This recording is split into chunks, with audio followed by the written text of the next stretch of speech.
ഇന്നൊരു ആനപ്പുറത്ത് തന്നെ കയറിയിരുന്ന ഒരു ഇൻട്രോ തുടങ്ങിയേക്കാന്ന് വിചാരിച്ച്. നമ്മളിന്ന് കൊണ്ടുവന്നിരിക്കുന്ന ഐറ്റം ഒരു ഉഗ്രൻ അമേരിക്കൻ, ഒരു ലക്ഷറിയസ്, ഒരു പ്രീമിയം, അതും ഹാർഡ് കോർ ഒരു SUV. അപ്പോൾ അതിൻ്റെ ഇൻട്രോ ഇങ്ങനെ തന്നെ തുടങ്ങിക്കളയെന്ന് വിചാരിച്ച്. അപ്പോൾ നിങ്ങളോർക്കും കുറച്ചാൾ മുമ്പല്ലേ ഞാൻ ഇതുപോലൊരു റാംഗ്ലർ, അതായത് സെയിം വാഹനം തന്നെ നിങ്ങളെ കൊണ്ടുവന്ന് പരിചയപ്പെടുത്തേക്കും. അപ്പോൾ നിങ്ങളോർക്കും എനിക്ക് ഭ്രാന്താണ്.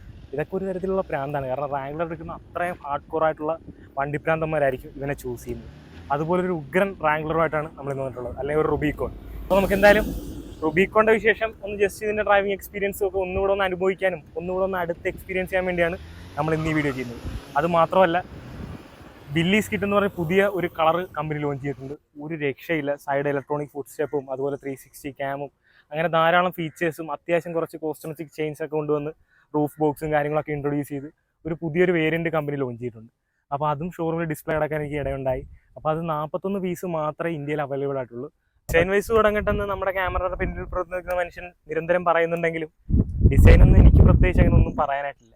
ഒരു ജീപ്പിന് വേണ്ട എല്ലാ രൂപഭാവവും ഒത്തിണങ്ങിയ അത്രയധികം റോഡ് പ്രസൻസ് ഉള്ള ഒരു ഉഗ്രൻ SUV രൂപം എന്നാണ് പറയുന്നത്. ആ ഒരു 7 സ്ലോട്ട് ഗ്രില്ലും ആ ഒരു റൗണ്ട് ഹെഡ് ലാമ്പ് യൂണിറ്റും കനത്ത ബോഡി ഗ്ലാഡിങ്ങും അതുപോലെ തന്നെ വളരെ ഹെവി ആയിട്ടുള്ള ബമ്പറും ഒക്കെ കൂടിയായിട്ട് ഒരു ഹെവി ആയിട്ടുള്ള SUV കാണുന്നൊരു ഫീല് കംപ്ലീറ്റ്ലി നമുക്ക് ലഭിക്കുന്നുണ്ട്. ആ ബോണറ്റൊക്കെ ആണെങ്കിൽ നീണ്ടു നിവർന്ന് അങ്ങനെ കിടക്കുകയാണ്. അത് നമുക്ക് ഇന്റീരിയറിൽ നിന്ന് ഓടിക്കുമ്പോഴാണ് അതിൻ്റെ വിഷ്വല് അതൊന്ന് ജസ്റ്റ് ഒന്ന് കുലുങ്ങുന്നതും അത് കണ്ടുകൊണ്ട് ഓടിക്കുന്നത് തന്നെ ഒരു ഭയങ്കര അനുഭവമാണ്. അതിൻ്റെ സീറ്റിംഗ് പൊസിഷനും അതിൻ്റെ ഡ്രൈവ് ക്വാളിറ്റിയാണ് എനിക്ക് കൂടുതൽ ഇഷ്ടപ്പെട്ടത്. അതുപോലെ തന്നെ ആര് കണ്ടാലും നോക്കിപ്പോണ രൂപമാണ്. ഇപ്പോൾ താറ് തന്നെ ഇത്രയും സെയിൽസ് കൈവരിക്കാനും മഹീന്ദ്ര ഈ ഒരു റേഞ്ചിലോട്ട് ഉയരാൻ തന്നെ കാര്യം ഈ ഒരു റാംഗ്ലറിൻ്റെ ഡിസൈൻ അതേപടി കോപ്പി അടിച്ചെന്നുള്ളത് ഒറ്റ കാര്യം കൊണ്ട് മാത്രമാണ്. അല്ലാതെ ഒരിക്കലും അതിൻ്റെ താറ് കംഫർട്ട് നോക്കി എടുത്താലും എനിക്കറിയത്തില്ല, അതുപോലെ അതിൻ്റെ പെർഫോമൻസ് നോക്കി എടുത്താലും എനിക്കറിയത്തില്ല. അതിൻ്റെ മെയിൻ പർപ്പസ് ഒരു ആഗ്രഹത്തിന് അതിൻ്റെ രൂപം എല്ലാവർക്കും ഇഷ്ടപ്പെടുന്ന രൂപത്തിലൂടെ കൊണ്ടുവന്നുകൊണ്ടാണ് കൂടുതലും ആൾക്കാർ താറെടുക്കുന്നത്. അപ്പോൾ അതുപോലെ തന്നെ റാംഗ്ലർ എടുക്കുന്നവർ റാംഗ്ലറിനെ പറ്റി അത്രയും മനസ്സിലാക്കിയവർ മാത്രമേ ഇങ്ങനെയുള്ള വാഹനം ചൂസ് ചെയ്യത്തുള്ളൂ. കാരണം അതിൻ്റെ ലുക്ക് വൈസ് അറിയാവുന്നവർ, അതുപോലെ തന്നെ ഇതിൻ്റെ ബ്രാൻഡ് വാല്യൂ എന്താണെന്ന് അറിയാവുന്നവർ, അതുപോലെ ഇതിൻ്റെ പെർഫോമൻസ് എന്താണെന്ന് അറിയാവുന്നവരാണ് കൂടുതലും ഇത് ചൂസ് ചെയ്യുന്നത്. പിന്നെ ഇപ്പം നിലവിലുള്ള ഈ വാഹനം ടെസ്റ്റ് ഡ്രൈവ് വാഹനമായതുകൊണ്ട് തന്നെ കമ്പനിക്ക് ധാരാളം ഓട്ടോ ഉള്ളതുകൊണ്ട് തന്നെ ഹൈവേ ടയേഴ്സ് ആണ് കമ്പനി ഇതിൽ ഇട്ടിരിക്കുന്നത്. പക്ഷേ കമ്പനി വരുന്ന റുബിക്കോണിൽ മഡ് ടയറാണ് പ്രൊവൈഡ് ചെയ്യുന്നത്. അതിൻ്റെ കൂടുതൽ ഡീറ്റെയിൽ ആയിട്ട് കാണണമെങ്കിൽ നിങ്ങൾക്ക് ഇതിൻ്റെ സ്റ്റെപ്പിനൊന്ന് ശ്രദ്ധിച്ച് അതിൻ്റെ ഷോട്ട് ചെയ്യാൻ അടിയാം. അതിൽ മഡ് ടയറാണ് കമ്പനി നൽകിയിരിക്കുന്നത്. പിന്നെ റൂബിക്കോൺ എന്നുള്ളൊരു ബാഡ്ജിങ് ഈ ബോണറ്റിലൂടെ ആയിട്ട് വരുന്നതായിട്ട് കാണാം. നിലവിൽ 2 വേരിയൻസിലാണ് നമുക്ക് റാംഗ്ലർ അവൈലബിൾ ആയിട്ടുള്ളത്. ഒന്ന് ഈ കാണുന്ന റുബിക്കോൺ എന്ന ഫുൾ ഓപ്ഷനും അതുപോലെ തന്നെ അൺലിമിറ്റഡ് എന്ന് പറഞ്ഞ വേരിയൻറ്റ്. അപ്പോൾ അൺലിമിറ്റഡ് പൊതുവെ ഇപ്പോൾ ആരും ചൂസ് ചെയ്യാറില്ലെന്നാണ് കമ്പനി അന്വേഷിച്ചപ്പോൾ പറഞ്ഞത്. എല്ലാവരും റൂബിക്കോണിലോട്ട് തന്നെയാണ് പോകുന്നതെന്നാണ് പറയുന്നത്. ഇനിയിപ്പോൾ നമുക്ക് ജസ്റ്റ് സൈഡ് പ്രൊഫൈൽ ഒരുപാട് എടുത്ത് പറയേണ്ട കാര്യമില്ലെങ്കിലും എനിക്ക് താറുമായിട്ട് കമ്പയർ ചെയ്യുന്ന സമയത്ത് ഈ ഒരു ഡോർ ഹാൻഡിൽ ഭയങ്കര ഇഷ്ടമുള്ള സംഭവമാണ്. കാരണം ആ ഒരു വണ്ടിയുടെ വലിപ്പത്തിന് പറ്റിയൊരു ഡോർ ഹാൻഡിൽ അങ്ങനെ വലിച്ചു തുറക്കുമ്പോൾ കിട്ടുന്നൊരു ഫീല് ഒന്ന് വേറെ തന്നെയാണ്. പിന്നെ ഹെവി ആയിട്ടുള്ള ഗ്രൗണ്ട് ക്ലിയറൻസ് ആണ്. അതുകൊണ്ട് തന്നെ കയറാനും ഇറങ്ങാനൊക്കെ ചാടി കയറണം, ചാടി ഇറങ്ങണം. അതൊക്കെ തന്നെയാണ് ഇതിൻ്റെ ഒരു പർപ്പസ്, അതൊക്കെയാണ് ഇതിൻ്റെ ഒരു ഫീല്. പിന്നെ ഹൈറ്റ് അതൊന്നും പറയാനില്ല. പിന്നെ ഈ ഗ്ലാസ് ഏരിയ അതുമൊക്കെ ഭയങ്കര ഒരു G-Wagon സ്റ്റൈലിലോട്ടൊക്കെ രീതിയിലോട്ടൊക്കെ കൊടുത്തിട്ടുണ്ട്. പിന്നെ ഇതിൻ്റെ പ്രധാന കോമ്പറ്റീറ്റേഴ്സ് വേണം നമുക്ക് ഡിഫൻഡറായിട്ട് വരെ കമ്പയർ ചെയ്യാൻ പറ്റിയ ഒരു സ്പെക്കിലും കാര്യങ്ങളൊക്കെയാണ് കമ്പനി ഇതിൽ നിലനിർത്തിയിരിക്കുന്നത്. അപ്പോൾ എന്തായാലും നമുക്ക് റിയർ ഡിസൈൻ കൂടെ കണ്ടിട്ട് ജസ്റ്റ് നോക്കാം. റിയർ ഡിസൈൻ നോക്കുമ്പോഴും ഇതിൻ്റെ സൈഡ് പ്രൊഫൈൽ നോക്കുമ്പോഴും ഒരു ഏച്ച് കിട്ട് നമുക്ക് ഫീൽ ചെയ്യത്തില്ല. ഭയങ്കര ആ ഒരു എഞ്ചിനീയറിംഗ് മികവ്, ആ ഡിസൈൻ മികവൊക്കെ 100% ആണെന്ന് പറയുന്നത്. കാരണം ഒരു അമേരിക്കൻ ഡിസൈൻ ആ ഒരു തീർച്ചയായിട്ടും അതൊരു ഫോളോ ചെയ്യുമല്ല. നിങ്ങൾ ഇതിൻ്റെ വണ്ടി നമ്പർ ശ്രദ്ധിച്ചോ എന്നറിയത്തില്ല, 1941. കാരണം ബില്ലീസ് ജീപ്പ് ലോഞ്ച് ചെയ്ത വർഷമാണ്, അല്ല ജീപ്പ് എന്ന കമ്പനി പിറവി കൊണ്ട വർഷമാണ് ഇതിൻ്റെ നമ്പറായിട്ട് പിനാക്കിൾ മോട്ടോഴ്സ് നൽകിയിരിക്കുന്നത്. അപ്പോൾ ഡീലറും അത്രത്തോളം പാഷനേറ്റ് ആയിട്ട് ഓരോ കാര്യങ്ങളും ശ്രദ്ധിച്ച് ചെയ്യുന്നവരാണെന്ന് നമുക്ക് തീർച്ചയായിട്ടും മനസ്സിലാവും. ഇതാണ് ഞാൻ പറഞ്ഞ ആ മഡ് ടയർ. കാരണം ശരിക്കും നല്ല കട്ടയാണ്. പക്ഷേ ഇതിൻ്റെ ആകെയുള്ളൊരു ഡിസഡ്വാൻറ്റേജ് നമ്മൾ ഇതുപോലുള്ള ഹൈവേസിലൂടെ പോകുമ്പോൾ സമയത്ത് ടയർ നോയ്സ് കുറച്ച് കൂടുതലായിരിക്കും. പിന്നീട് ബൂട്ട് സ്പേസ് ഒക്കെ നോക്കുകയാണെങ്കിലും അത്യാവശ്യം ഹെവി ആയിട്ടുള്ള ബൂട്ട് സ്പേസും കാര്യങ്ങളൊക്കെയാണ് കൊടുത്തിട്ടുള്ളത്. വിശാലമായിട്ടുള്ള സ്പേസ് ആണ്. ഇവിടെ സബ് വൂഫേഴ്സും കാര്യങ്ങളും അതിൻ്റെ റോഡ് കേജും കാര്യങ്ങളും എല്ലാം നമുക്ക് കാണാം. അതുമൊക്കെ കൊള്ളാം.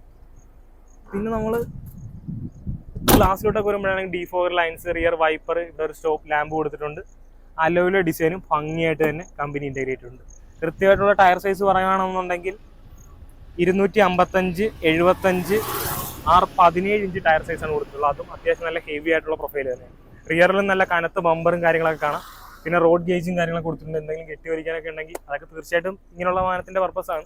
അതുമൊക്കെ തീർച്ചയായിട്ടും റാംഗ്ലർ ഉഗ്രനായിട്ട് മീറ്റ് ചെയ്യുന്നുള്ള കാര്യത്തിൽ യാതൊരു സംശയമില്ല. അപ്പോൾ എന്തായാലും റാംഗ്ലറിൻ്റെ ഇന്റീരിയറിലോട്ട് കയറുമ്പോഴും ഒരു പ്രത്യേകതര അനുഭവമാണെന്നാണ് പറയുന്നത്. കാരണം ഇപ്പോഴും ഫുള്ള് മെക്കാനിക്കൽ രീതിയാണ് കൊടുത്തിരിക്കുന്നത്. ഇലക്ട്രോണിക് ഹാൻഡ് ബ്രേക്ക് വേണേൽ കൊടുക്കാൻ, കാരണം 94 ലക്ഷം രൂപ ഓൺ റോഡ് വില വരുന്ന വണ്ടിയാണ്. എന്നിട്ടും മാനുവൽ ഹാൻഡ് ബ്രേക്കാണ് കൊടുത്തിട്ടുള്ളത്. പിന്നെ പല വാഹനങ്ങളിലും ഇപ്പോൾ ഫുള്ളി ഡിജിറ്റലായിട്ടുള്ള കൺട്രോൾസും കാര്യങ്ങളൊക്കെയാണ് കൊടുക്കുന്നതെങ്കിൽ ഫുള്ളി ഇപ്പോഴും സ്വിച്ചിൻ്റെ പരിപാടിയാണ്. അതുകൊണ്ട് തന്നെ നമുക്കൊരു സെൻട്രൽ കൺസോളൊക്കെ കാണുമ്പോൾ ഒരു പക്ക കോപ്പിറ്റ് ഫീൽ തീർച്ചയായിട്ടും ലഭിക്കുന്നുണ്ട്. ഡോർസിൽ പ്രത്യേകിച്ച് കൺട്രോൾസോ കാര്യങ്ങളൊന്നുമില്ല. ലോക്ക് അൺലോക്കും പിന്നെ ഈ മിററിൻ്റെ അഡ്ജസ്റ്റ്മെൻറ്റ് മാത്രമേ കൊടുത്തിട്ടുള്ളൂ. കാരണം ഇതിൻ്റെ ഡോറൊക്കെ റിമൂവ് ചെയ്ത് റൂഫൊക്കെ വേണേൽ അഴിച്ച് നമുക്ക് പക്ക ഹാർഡ് കോർ ഓഫ് റോഡ് വേണേൽ പോകാവുന്നതാണ്. അതുകൊണ്ട് തന്നെ കംപ്ലീറ്റ് കൺട്രോൾസ് ഇൻ്റഗ്രേറ്റ് ചെയ്തിരിക്കുന്ന ഈ നടുഭാഗത്താണ്. അതുപോലെ തന്നെ കംപ്ലീറ്റ്ലി വാട്ടർ പ്രൂഫും ഡസ്റ്റ് പ്രൂഫും കാര്യങ്ങളൊക്കെയാണ് കാരണം ഇതിൻ്റെ ഇൻറ്റീരിയർ. കാരണം അത്രയും ചെളി അടിച്ച് കയറാനും അല്ലെങ്കിൽ മഴയത്തൂടെ ഓടിക്കാനും അല്ലെങ്കിൽ അങ്ങനത്തെ പർപ്പസിന് യൂസ് ചെയ്യാൻ പറ്റിയ രീതിയിലാണ് ഇത് കംപ്ലീറ്റ് ഡിസൈൻ ചെയ്തിരിക്കുന്നത്. AC വെൻ്റൊക്കെ ഇവിടെ ഉണ്ടോ എന്ന് പോലും തോന്നാത്ത രീതിയിലാണ് ഡിസൈൻ ചെയ്തിരിക്കുന്നത്. ഡോർ ഹാൻഡിലൊക്കെ നോക്കുവാണെങ്കിൽ തന്നെ അതിനൊക്കെ ഒരു പ്രീമിയം ടച്ച് തീർച്ചയായിട്ടും ഉണ്ട്. ഇങ്ങോട്ടൊക്കെ വരുമ്പോഴും ഇവിടെയാണ് പവർ വിൻഡോ കൺട്രോൾസ് ഒക്കെ കൊടുക്കുന്നത്. ഇപ്പോൾ നമ്മൾ പെട്ടെന്ന് പല വാഹനത്തിൽ നിന്ന് ഇങ്ങോട്ട് കയറുമ്പോൾ നമുക്ക് എവിടെയാണ് ഇതിൻ്റെ സ്വിച്ച് നമ്മൾ ആകെ തപ്പിപ്പിടിച്ച് കൺഫ്യൂഷൻ അടിച്ച് പണ്ടരാണെന്നാണ് പറയുന്നത്. ഇവിടെ ഒരുപാട് ഓഫ് റോഡ് വേണ്ട കൺട്രോൾസും കാര്യങ്ങളൊക്കെ കൊടുത്തിട്ടുണ്ട്. നമ്മൾ മാനുവലി തന്നെ ഒരു കുട്ടി ഗിയർ എന്നൊക്കെ പറയുന്ന പഴയ വില്ലീസ് ഗിയറിൻ്റെ അനുസ്മരിപ്പിക്കുന്ന രീതിയിൽ ഒരു ഗിയർ നോബ് ഇവിടെ കൊടുത്തിട്ടുണ്ട്. പിന്നെ പഴയ ഒരു വില്ലീസ് ജീപ്പ് ഈ ഗിയർ നോബിൻ്റെ പുറത്തായിട്ട് തന്നെ കൊടുത്തിട്ടുണ്ട്. കാരണം ഇവിടെ പ്രത്യേകിച്ച് ഈ ഗിയർ നോബിൽ വേറെ ഒരു ഡിസൈൻ ഗിമിക്സോ കാര്യങ്ങളൊന്നുമില്ല. ഇവിടെ കപ്പ് ഹോൾഡർ, ഹാൻഡ് റെസ്റ്റ്, അതിനുള്ള സ്റ്റോറേജ് സ്പേസ്, ഇവിടെ ഓട്ടോ ഡിമിങ് മിറർ കൊടുത്തിട്ടുണ്ട്. പിന്നെ സൗണ്ട് സിസ്റ്റം ഒന്നും ഒരു രക്ഷയില്ല. ബാക്കിൽ കിട്ടില്ല സ്പീക്കറും കാര്യങ്ങളൊക്കെയാണ് ഇരിക്കുന്നത്. സബ് വൂഫറും കാര്യങ്ങളും ഒക്കെ വരുന്നുണ്ട്. അതിൻ്റെ കൊണ്ട് തന്നെ മികച്ചൊരു സൗണ്ട് ക്വാളിറ്റി തന്നെ പ്രൊഡ്യൂസ് ചെയ്യുന്നുണ്ട്. സ്പീക്കേഴ്സൊക്കെ ഈ ഒരു മേളിലായിട്ടാണ് കൊടുത്തിട്ടുള്ളത്. നമ്മൾ താറിലൊക്കെ കാണുന്ന പോലെ തന്നെ. അല്ലെങ്കിൽ താറ് ചിലപ്പോൾ ഇത് നോക്കിയിട്ടായിരിക്കും അത് ഉണ്ടാക്കിയെങ്കിലും അതൊക്കെ കൊടുത്തിട്ടുണ്ട്. ഇവിടെ സൈഡിലാണെങ്കിൽ ഇവിടെ ഒരു ചെറിയ പോക്കറ്റും കാര്യങ്ങളൊക്കെ കൊടുത്തിട്ടുണ്ട്. അവിടെ സ്റ്റോറേജ് സ്പേസ് ഒക്കെ കാണാം. പിന്നെ ഇത് കാണുമ്പോഴാണ് നമുക്ക് ആ ഒരു ബ്രാൻഡ് വാല്യൂ നമ്മൾ കാശ് മുടക്കിയതിൻ്റെ സന്തോഷം കംപ്ലീറ്റ്ലി കിട്ടുന്നത്. കാരണം ജീപ്പ് എന്ന ഒരു ലോഗോ നമുക്ക് ഇവിടെ കാണാം. അതൊരു 3 സ്പോക്ക് സ്റ്റിയറിംഗ് വീലാണ് കൊടുത്തിട്ടുണ്ട്. ഫുള്ളി റൗണ്ട് ആയിട്ടുള്ള സ്റ്റിയറിംഗ് വീലാണ്. അത് നമുക്ക് ഹോൾഡ് ചെയ്യുമ്പോൾ കിട്ടുന്നൊരു ഫീൽ ഒന്ന് വേറെ തന്നെയാണ്. പിന്നെ വളരെ സാധാരണ മട്ടിലുള്ള RPM മീറ്ററും സ്പീഡോമീറ്ററൊക്കെയാണ് കൊടുത്തിട്ടുള്ളത്. അത് ഫുള്ളി അനലോഗ് കാര്യങ്ങളാണ്. നടുക്കൊരു ചെറിയ MID കൊടുത്തിട്ടുണ്ട്. നമുക്ക് റേഞ്ച്, ആവറേജ്, ഫ്യൂവൽ എഫിഷ്യൻസി കണ്ട് പേടിക്കുന്ന രീതിയിൽ ഇത്രയൊന്നും കിട്ടുമെന്ന് എനിക്ക് തോന്നുന്നില്ല. എങ്കിലും അവിടെ നമുക്ക് ഓഡോമീറ്റർ അങ്ങനെ അത്യാവശ്യം വേണ്ട കൺട്രോൾസ് ഒക്കെ അവിടെ കൊടുത്തിട്ടുണ്ട്. സ്റ്റിയറിംഗിലോട്ട് വരുവാണെങ്കിൽ ഇവിടെ ക്രൂസ് കൺട്രോളിൻ്റെ ഫംഗ്ഷൻ കൊടുത്തിട്ടുണ്ട്. ഇവിടെ ഓഡിയോ, മീഡിയ എല്ലാം കൺട്രോൾ ചെയ്യാനുള്ള സ്വിച്ച് ഇവിടെ കൊടുത്തിട്ടുണ്ട്. പിന്നെ എയർ ബാഗ് അത്യാവശ്യം എല്ലാ സേഫ്റ്റി സ്റ്റാൻഡേർഡ് ഫീച്ചേഴ്സ് എല്ലാം കമ്പനി പ്രൊവൈഡ് ചെയ്യുന്നുണ്ട്. അതുപോലെ തന്നെ റോഡ് ഗേജും കാര്യങ്ങളും, എയർ ബാഗ്, ABS, EBD അങ്ങനെ അത്യാവശ്യം ബേസിക് ആയിട്ട് വേണ്ട എല്ലാ സേഫ്റ്റി ഫീച്ചേഴ്സും റാംഗ്ലർ പ്രൊവൈഡ് ചെയ്യുന്നുണ്ട്. ഇനി നമുക്ക് ജസ്റ്റ് ഇതിൻ്റെ റിയർ സീറ്റിലെ സ്പേസും കാര്യങ്ങളും എങ്ങനെയാണെന്ന് നോക്കാം. അതിന് മുമ്പായിട്ട് ഇലക്ട്രിക്കലി അഡ്ജസ്റ്റ് ചെയ്യാവുന്ന കോ ഡ്രൈവർ സീറ്റും അതുപോലെ തന്നെ ഡ്രൈവർ സീറ്റുമാണ് കമ്പനി നൽകിയിരിക്കുന്നത്. ഇനി നമുക്ക് റിയർ സീറ്റ് ഇരുന്നിട്ട് അവിടെ എങ്ങനെ ജസ്റ്റ് നോക്കാം. നമ്മളെപ്പോലുള്ള യുവാക്കൾക്കൊന്നും ഇതൊരു വിഷയമല്ല. കാരണം നമ്മളൊക്കെ ചുവത്തുള്ള പ്രായത്തിൽ നമ്മൾ ചാടി കയറിയും ചാടി ഇറങ്ങിയൊക്കെ ചെയ്യും, ഒരു കുഴപ്പമില്ല. ചിലർക്കൊക്കെ ഇത് ചില ബുദ്ധിമുട്ടൊക്കെയായിട്ട് പറയുന്നുണ്ട്. അത് നമ്മളെ ബാധിക്കുന്ന കാര്യമല്ല. എങ്കിലും ഞാൻ പറഞ്ഞതേ ഉള്ളൂ. കാരണം ഇതിന് ഫുഡ് സ്റ്റെപ്പൊക്കെ കമ്പനി വേണമെങ്കിൽ നമുക്ക് അവൈലബിൾ ആയിട്ടുണ്ട്. കാരണം ഇലക്ട്രോണിക് ഫുഡ് സ്റ്റെപ്പ് ഡോർ തുറക്കുമ്പോൾ തന്നെ താഴ്ന്നു വരും, അടക്കുമ്പോൾ തന്നെ കയറിപ്പോൾ. അതുകൊണ്ട് തന്നെ ഓഫ് റോഡിനും തടസ്സമില്ല. നമ്മുടെ ഫാമിലി യൂസിനും പറ്റിയൊരു വാഹനം തന്നെയാണ് റാംഗ്ലർ. ഇവിടെ നമുക്കിത് ആംറസ്റ്റ് കിട്ടില്ല. ആംറസ്റ്റ് കൊടുത്തിട്ടുണ്ട്. അത് നിവർത്തി വെച്ച് കഴിഞ്ഞാൽ 3 പേർക്ക് വളരെ കംഫർട്ടബിൾ ആയിട്ടിരിക്കാം. ഫുള്ളി നല്ല പക്ക ലെതർ സീറ്റാണ് കൊടുത്തിട്ടുള്ളത്. റെഡ് സ്റ്റിച്ചിങ് കാര്യങ്ങളൊക്കെ വന്നിട്ടുണ്ട്. റൂബിക്കോൺ എന്നുള്ളൊരു ബാഡ്ജിങ്ങും അവിടെ കാണാം. പിന്നെ ഒരു ചട്ടക്കൂടിനകത്തിരിക്കുന്നൊരു ഫീല് തീർച്ചയായിട്ടും ലഭിക്കും. നമ്മൾ അത്രയും സേഫായിട്ട് നല്ലൊരു ആനപ്പുറത്ത് കയറി ഇരിക്കുന്നു. അത് നല്ല മികച്ച വിൻഡോ വിസിബിലിറ്റി കാര്യങ്ങളൊക്കെയാണ്. അതുകൊണ്ട് തന്നെ തീരെ താഴ്ന്ന വിൻഡോയിലായാലും ഒക്കെ കൂടിയായിട്ട് വളരെ പ്ലസൻ്റ് ആയിട്ടുള്ള ഫീലും. അതുപോലെ തന്നെ ഇൻറ്റീരിയറൊന്നും ഒരു തരത്തിലും അഴുക്കാത്തില്ല. കാരണം എല്ലാം ബ്ലാക്ക് ആണെന്ന് പറയുന്നത്. കാരണം അത്ര ഓഫ് റോഡ് പർപ്പസിനൊക്കെ യൂസ് ചെയ്യുമ്പോൾ തീർച്ചയായിട്ടും നീറ്റായിട്ട് സൂക്ഷിക്കേണ്ട ഒരു കാര്യം കൂടെ നമ്മൾ ചിന്തിക്കണം. ഇവിടെ നമുക്ക് മാപ്പ് ലാംപ്സും കാര്യങ്ങളൊക്കെ പ്രൊവൈഡ് ചെയ്തിട്ടുണ്ട്.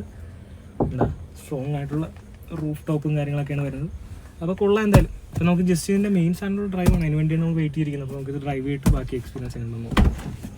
എന്താ ചാടി കയറുന്നത് ആ ഡോറൊക്കെ ഒന്ന് വലിച്ചടച്ച് ഇപ്പോൾ നമുക്കൊരു നല്ല ട്രാക്കാണ് കിട്ടിയിരിക്കുന്നത്. ശരിക്കും ഇതൊരു ഓഫ് റോഡ് ട്രാക്കിൽ കൊണ്ടുപോയിട്ട് നിങ്ങളെ പരിചയപ്പെടുത്തണം എന്നായിരുന്നു എൻ്റെ ആഗ്രഹം. പക്ഷേ അതെന്തായാലും ഇപ്പോൾ നടക്കുന്നൊന്നുമില്ല. 2Hലോട്ട് തന്നെ ഇട്ട് നമുക്ക് തൽക്കാലം ഇതിൻ്റെ പെർഫോമൻസ് എങ്ങനെയുണ്ടെന്ന് നോക്കാം. ജസ്റ്റ് ഒന്ന് ആക്സിഡൻറ്റ് ചെയ്തെടുത്ത് കഴിഞ്ഞാൽ നമ്മൾ പുറത്തുനിന്ന് കാണുന്നൊരു സാധനമല്ല. റാംഗ്ലർ തന്നെ എടുത്താണ് നമ്മൾ ആക്സിഡൻറ്റ് ചെയ്ത സംശയം. BSC ഗിയർ ബോക്സ് മാറുന്നവരാണ്. വളരെ ക്വിക്കായിട്ടുള്ള ഗിയർ ഷിഫ്റ്റും നമ്മളൊരു സ്പോർട്സ് കാർ എങ്ങനെ ഓടിക്കുന്നു. എനിക്കൊന്ന് ഒരു ഓഫ് റോഡർ അല്ലെങ്കിൽ ഒരു SUVക്ക് ഈ ഒരു തരത്തിലുള്ള പെർഫോമൻസ് കിട്ടുമെന്ന് നമ്മളെ ചിന്തിപ്പിച്ച് പോകുന്ന രീതിയിലുള്ള ഒരു പെർഫോമൻസ് ആണ്. കാരണം അമ്മാതിരിയാണ് ഇതിൻ്റെ ആക്സിലറേഷനൊക്കെ വളരെ ക്വിക്കായിട്ട് ഒരു തരി ലാഗ് പോലും ഇല്ലാതെയാണ് വാഹനം വലിച്ച് കീറി പറന്നങ്ങ് പോകുന്നത്. പിന്നെ ജസ്റ്റ് അടി തട്ടുമെന്നൊന്നും പേടിക്കേണ്ട കാര്യമില്ല. എത്ര മോശം ടെറൈനിലൂടെ നമുക്ക് ഹൈലി കോൺഫിഡൻസ് ആയിട്ട് കുത്തി മറിഞ്ഞ് ഇളകി അങ്ങ് പോകാം. ഉണ്ടാ സ്റ്റിയറിംഗിൽ നിന്ന് നമുക്ക് ലഭിക്കുന്ന ഒരു കോൺഫിഡൻസ് ആണെങ്കിലും ഒക്കെ ഒന്നും വേറെ തന്നെയാണ്. പിന്നെ ഇതിൻ്റെ മെയിൻ കാര്യം ഇതിൻ്റെ കമാൻഡിങ് സീറ്റിംഗ് പൊസിഷൻ തന്നെയാണ്. ഇപ്പം ഇതിൻ്റെ കോമ്പറ്റീറ്ററായിട്ട് ഞാൻ കാണുന്നില്ല. എങ്കിലും നമ്മൾ ഈ അടുത്തിടെ ഒരുപാട് സെലിബ്രിറ്റികളൊക്കെ എടുത്തതും ഭയങ്കരമായിട്ട് വൈറലായി നിൽക്കുന്നതും പല ബിസിനസ്സുകാരും എല്ലാം സെയിൽസുകാർ അങ്ങ് കയറി അങ്ങ് പോയൊരു പ്രീമിയം ബ്രാൻഡുണ്ട്. എൻ്റെ പേര് ഞാൻ പറയുന്നില്ല, നിങ്ങൾക്ക് ഊഹിച്ചെടുക്കാമെങ്കിൽ എടുക്കാം. കാരണം അത്രയധികം ഫാൻ ബേസ് ഉള്ളൊരു വണ്ടിയാണ്. ഞാനത് മോശം പറയുന്നതല്ല. കാരണം എനിക്കത് ഓടിച്ചു കഴിഞ്ഞപ്പോൾ എനിക്ക് ഇതിനും മാത്രം ഈ ആൾക്കാർ ഇത്ര ഹൈപ്പ് കൊടുക്കുന്നതിനും മാത്രം ഉണ്ടോ എന്ന് ശരിക്കും എനിക്ക് തോന്നിപ്പോയി. പക്ഷെ ഇതൊക്കെ ഒരു അണ്ടർ റേറ്റഡ് മോഡലാണ്. കാരണം റുബിക്കോൺ കാണുമ്പോൾ ഇത് താർ റോക്സ് പോലെ തന്നെ ഇരിക്കുന്നു എന്ന് ചിലപ്പോൾ പലർക്കും തോന്നിയേക്കാം. പക്ഷെ ഇതങ്ങനെയല്ല. ഇതൊന്ന് എടുത്ത് ഒന്ന് കാല് കൊടുത്ത് ഓടിച്ചിട്ടുള്ളവർക്ക് അറിയാം ഇത് എന്താണ് സാധനം. ആ സ്റ്റിയറിംഗ് ഒന്നും അറിയുന്നതുമില്ല നമ്മളിങ്ങനെ ഔട്ട് കുറയ്ക്കുന്ന കാര്യമൊന്നും. നിസ്സാര സെക്കൻഡ് കൊണ്ട് വാഹനം സ്പീഡ് അച്ചീവ് ചെയ്തു. ഇപ്പോൾ ഒരു ക്ലോസ് റോഡാണ് എങ്കിലും ഇതിൻ്റെ ഹാൻഡ്ലിംഗ് ആണെങ്കിലും ഇതിൻ്റെ സ്റ്റെബിലിറ്റി ആണെങ്കിലും ഒക്കെ ഒന്ന് വേറെ തന്നെയാണ്. നമ്മൾ ശരിക്കും ഓരോ നിമിഷവും നമ്മൾ ഹരം കൊള്ളിച്ചുകൊണ്ടിരിക്കുകയാണ്. ഇതാകെ എനിക്ക് മടുപ്പ് തോന്നുന്നത് ഈ ഫ്യുവൽ ഗേജ് ഇങ്ങനെ താഴെ പോകുമ്പോൾ പമ്പിൽ കൊണ്ടുപോകാൻ മാത്രം ചെറിയൊരു വിഷമം തോന്നുന്നു. അല്ലാതെ എത്തരത്തിൽ നോക്കിയാലും ഇത് വാങ്ങിച്ചു കഴിഞ്ഞാൽ ഒരു തരത്തിൽ നമ്മളെ വിഷമിപ്പിക്കാത്തൊരു മോഡലായിരിക്കും തീർച്ചയായിട്ടും ജീപ്പിൻ്റെ റുബിക്കോൺ എന്നുള്ള കാര്യത്തിൽ യാതൊരു സംശയവും.